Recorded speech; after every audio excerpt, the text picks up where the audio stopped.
Je craignais, comme je vous l'ai dit, à chaud, réellement cette rencontre, dans le sens où un mois de trêve,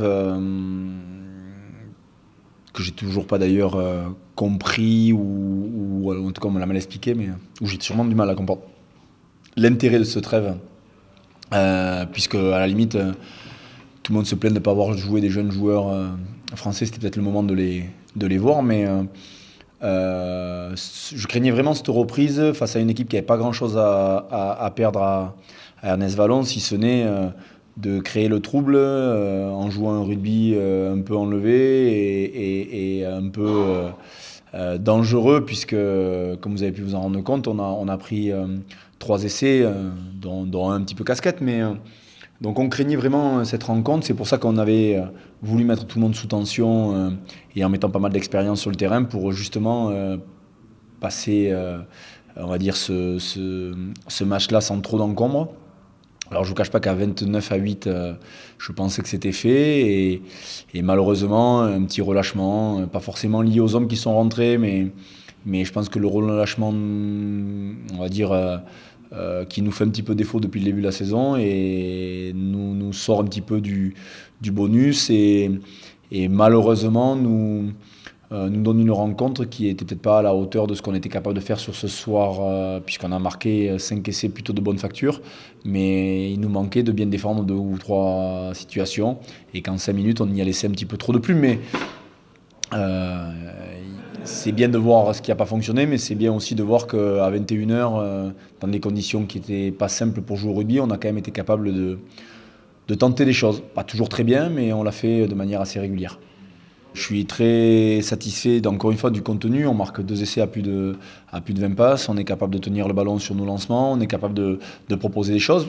Sauf qu'on se met peut-être un petit peu en danger 1 ou 2 fois par notre fait, encore une fois, et qu'on a du mal à changer de statut d'attaquant à défenseur.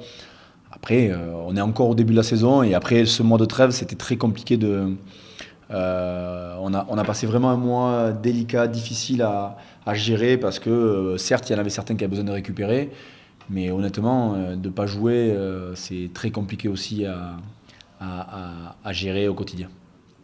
Oui, mais quand vous disposez de... Mais on avait quand même une crainte, puisque Pato, à la fin de Pato le Basseté sur le match de Pau, s'est ressenti des épaules, il était plus, on va dire, il fallait le couper pendant un bon petit moment. Johan Maestri en sélection, Joe Tekori, donc je crois surtout que Romain Miloszewski, Greg Lambolé et Edwin Maka ont pu faire le job au début, avec Pato bien évidemment, mais on a des garçons qui sont performants sur ce poste. C'est peut-être le poste d'ailleurs où je suis, où le Stade Toulousain d'ailleurs est le plus riche, avec 6 garçons capables de jouer à ces postes-là. Donc oui, c'est pour ça qu'on est content d'avoir encore 4 secondes lignes ce week-end avec Joe Tekori, Edwin Maka, Greg Lambolé et Romain Miloszewski. Mais voilà, il y a des endroits où on est un peu moins riche, mais sur ce poste-là, je ne suis pas très inquiet. Oui, ça commence à être le jeu de pas mal d'équipes, même si certaines ont pris le parti pris de peu jouer, ou en tout cas d'être très costaud sur les fondamentaux. Bordeaux, je pense qu'on se fait aussi une fausse idée de ce que c'est réellement, hein. Ça joue pas mal au pied dans son camp, c'est une équipe qui s'expose pas tant que ça, et c'est plutôt une équipe qui, devant, a des fondamentaux très costauds. J'ai eu la chance de côtoyer de près Régis, Son et Raphaël Ibanez, et je sais qu'ils sont très sensibles à leur mêlée, à leur conquête, à leur contre en touche. Donc on va avant tout avoir un gros combat sur la conquête. Et après, c'est des matchs qui habituellement sont plutôt enlevés. Mais en tout cas, c'est sûr qu'on sera amené à défendre. Mais j'espère qu'on sera aussi amené à tenir le ballon pas mal. Non, pas plus que le week-end prochain à Montpellier.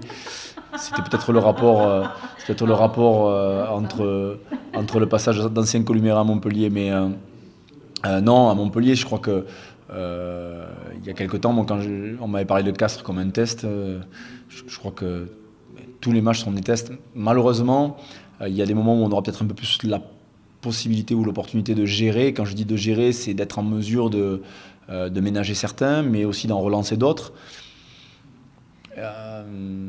C'est un test. Je prends chaque match comme un test, parce qu'on a besoin, l'avis d'un entraîneur, mais d'une équipe de rugby, c'est d'être capable se tester d'un week-end à l'autre, ce qui s'est passé avant importe peu. Mais je crois surtout qu'il y a un gros travail du staff médical et préparation physique qui ont honnêtement fait un énorme boulot en début de saison.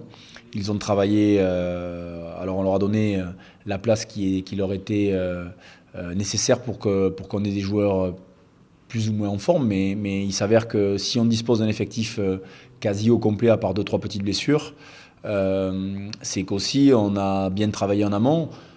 Après, on enchaîne 15 journées jusqu'au mois de février, quasiment sans trêve. Donc force est de reconnaître qu'il faudra un effectif suffisant, important.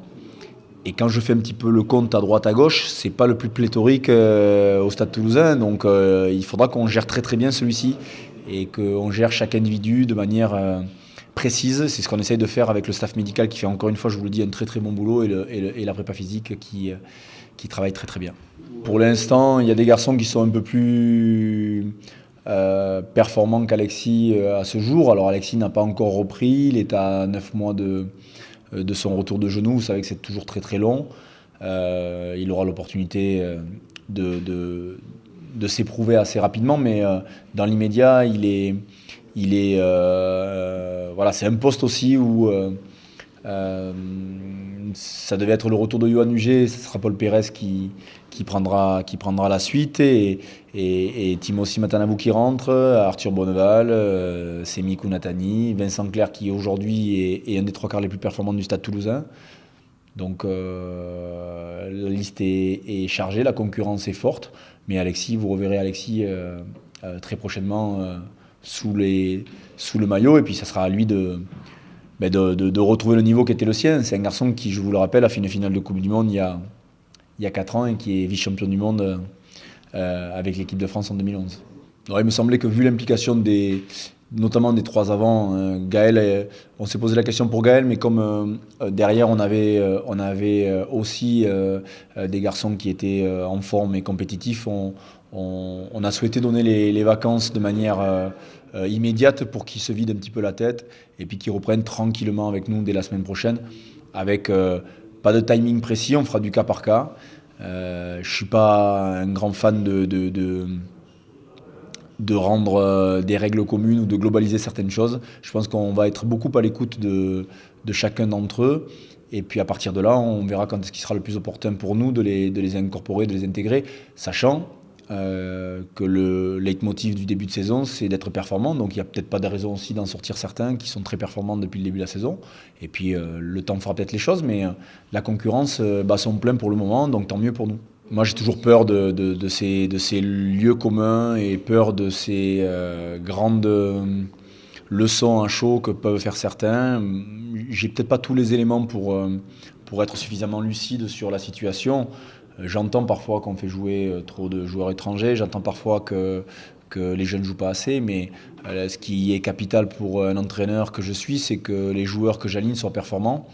On ne joue pas avec la carte d'identité au Stade Toulousain, encore moins avec sa carte de séjour, donc je suis sensible à ça, mais après qu'il y ait la volonté marquée et clairement définie, voire même incitative de la Fédé de faire jouer des jeunes Français, pourquoi pas, mais j'ai toujours pensé que l'exemple venait d'en haut. C'est pas, nous on essaie de le donner puisque c'est pas moi, hein, pour le coup je ne suis que l'héritier de ce qui a été fait, même si j'ai été formé au club, mais je crois que le Stade Toulousain est le plus gros fournisseur d'internationaux français et un des plus gros fournisseurs de professionnels dans les clubs environnants et dans le nôtre. Donc il serait peut-être bien qu'il pose les questions aux personnes qui ont géré ça depuis quelques années. Ça tombe bien, le sélectionneur risque d'être de la partie. Mais déjà, il faudra qu'on m'explique comment juridiquement, où est-ce que va se positionner le joueur, quel sera son nombre de matchs, qui le paiera, qui sera son employeur numéro 1. J'ai plein de questions juridiques, j'ai plein de questions de fonctionnement.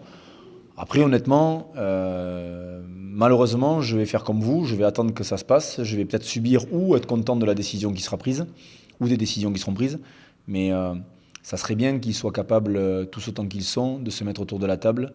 Je pense que malgré ce qui peut être dit à droite ou à gauche, que Guy Novès peut fédérer pas mal de choses autour de lui. Euh, et s'il a hésité longtemps à y aller, c'était pour ces raisons-là. On lui donne peut-être ça serait bien de lui donner la possibilité de faire un peu comme il le souhaite, pour peut-être que l'équipe de France devienne un club plus qu'une sélection.